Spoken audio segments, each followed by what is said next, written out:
Jadi pertanyaannya kejadian khusus atau keberatan yang perlu disampaikan untuk yang tadi sudah disampaikan. Izin Ketua, kami mundur dari sidang. Terima Ya, kasih. terima kasih Bang. Silahkan. Bicara bukan hasil perolehan suara, saya pikir itu tidak perlu dibahas. Kalau bicara keberatan, Tim Paslon Ridwan Kamil dan Suswono atau Rido, tak terima dengan hasil rekapitulasi suara Pilgub Jakarta 2024 oleh KPU Jakarta. Mereka lantas melakukan walkout di tengah-tengah rapat pleno rekapitulasi masih berlangsung.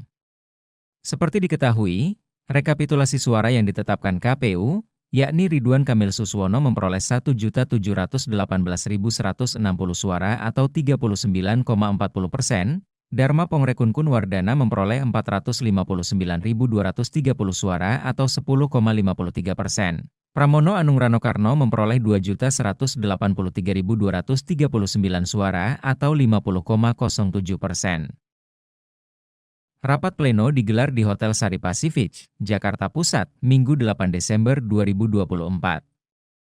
Tim RK sempat menyampaikan sejumlah poin keberatannya setelah pembacaan rekapitulasi suara di masing-masing wilayah Jakarta. Boleh silakan dibacakan kejadian khususnya Bang. Ya. Pertama terkait pada tanggal 27 November 2024 di TPS 08 Pinang Ranti Jakarta Timur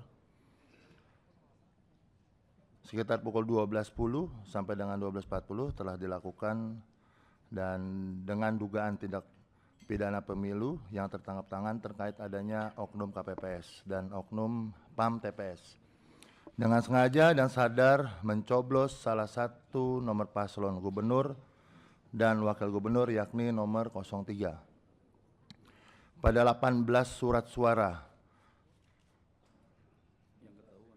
Itu yang ketahuan Ketua. Ya dibacakan aja Bang. Hal itu peristiwa pada TPS 08 Pinang Ranti di Jakarta Timur patut diduga bisa terjadi di TPS-TPS lainnya, di mana hak pilih warga Jakarta disalahgunakan oleh oknum petugas KPU yang seharusnya profesional dan netral. Apa yang terjadi hal tersebut bisa juga diduga terencana sehingga demokrasi kita ini ternodai dan tercoreng. Yang kedua, dalam hal asas profesionalisme KPU khususnya KPU Jakarta Timur tercermin dan ditunjukkan tidak adil dalam menegakkan keadilan dalam memberikan sanksi kode etik yang terjadi di TPS 028 Pinang Ranti Jakarta Timur yang seharusnya seluruh instrumen di TPS 08 diberi tindakan kode etik menyeluruh tidak hanya parsial kepada orang-orang tertentu. Kemudian seharusnya sudah jelas itu bagian tindak pidana dan juga pelanggaran administratif yang tentunya bisa dilakukan PSU. Akan tetapi sampai hari ini tidak ada PSU. Yang ketiga, rendahnya partisipasi pemilih sehingga hanya mencapai 48,56 ya. Di Jakarta Utara dari DPT yang terdaftar karena ada beberapa hal.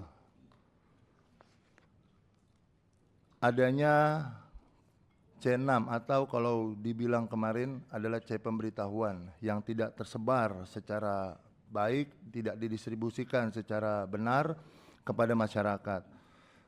TPS-TPS yang berlokasi seharusnya di tempat tinggal yang lebih mendekati, ini kemudian terlalu berjauhan dengan TPS-TPS yang sebelumnya pada saat pemindahan-pemindahan yang bisa dilihat di TPS 14, 15, 16, dan 17 terkait pemindahan lokasi secara mendadak.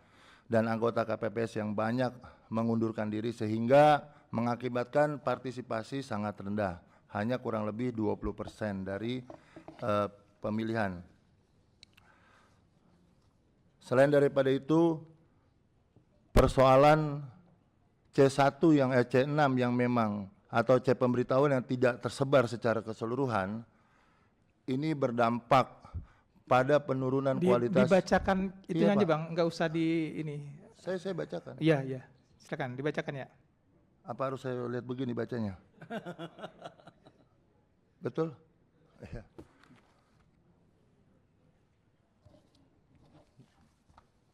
Ini masalahnya tulisannya agak-agak gimana gitu. Tapi esensinya sama. Oke, saya bacakan yang via ketikan saya lah.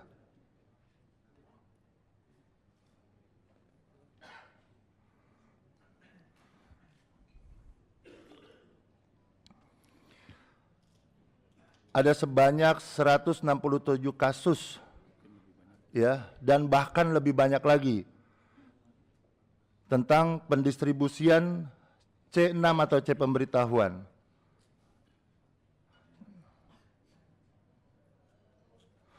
Yang menurut kami seharusnya bisa dilakukan PSU. Dalam hal ini kita memiliki banyak rujukan, diantaranya putusan Mahkamah Konstitusi 247. Akan tetapi pihak Bawaslu dan Panwaslu tidak sama sekali mengindahkan apa yang sudah kita laporkan. Dan ini terjadi secara keseluruhan dan masif. Baik dari Jakarta Selatan, Jakarta Barat, Jakarta Utara, Jakarta Timur, Jakarta Pusat, termasuk di Provinsi DKI kami melakukan pelaporan, akan tetapi sampai hari ini diputuskan ini kegiatan rekapitulasi, tidak ada satupun laporan kami yang memiliki hasil akhir seperti apa. Apakah kemudian rekomendasinya itu tidak dilanjutkan atau dilanjutkan atau ada pelanggaran dan sebagainya. Dan kami sudah melakukan konsultasi dan sudah mendatangi pula terhadap laporan tersebut baik kepada Panwaslu Kota maupun Bawaslu Provinsi. Akan tetapi sampai detik ini, sekali lagi, seharusnya dari Perbawaslu itu bisa dilakukan dan bisa dijalankan. Dan ini saya melihat, saya tuliskan ini semua ketua, kami melihat ada unsur-unsur yang memang disengaja untuk agar tidak terjadinya PSU. Terutama oknum-oknum yang kami katakan yang telah kami laporkan pula ke DKPP. Baik itu Bawaslu Provinsi, Bawaslu Kota maupun Bawaslu maupun KPU.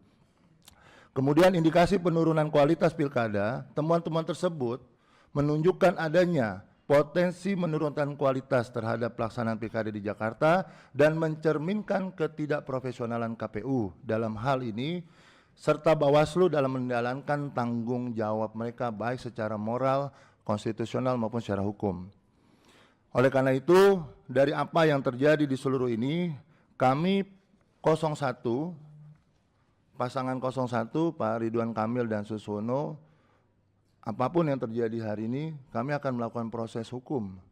Dan kami akan melanjutkan ini tentunya sesuai dengan konstitusi yang digariskan oleh undang-undang kita akan ajukan ke Mahkamah Konstitusi untuk kita mencari sebuah keadilan mana sesungguhnya yang seharusnya kita dapat hak-hak tersebut. Kira-kira demikian, Ketua. Oke, terima kasih Bang. Tribun X menghadirkan lokal menjadi Indonesia.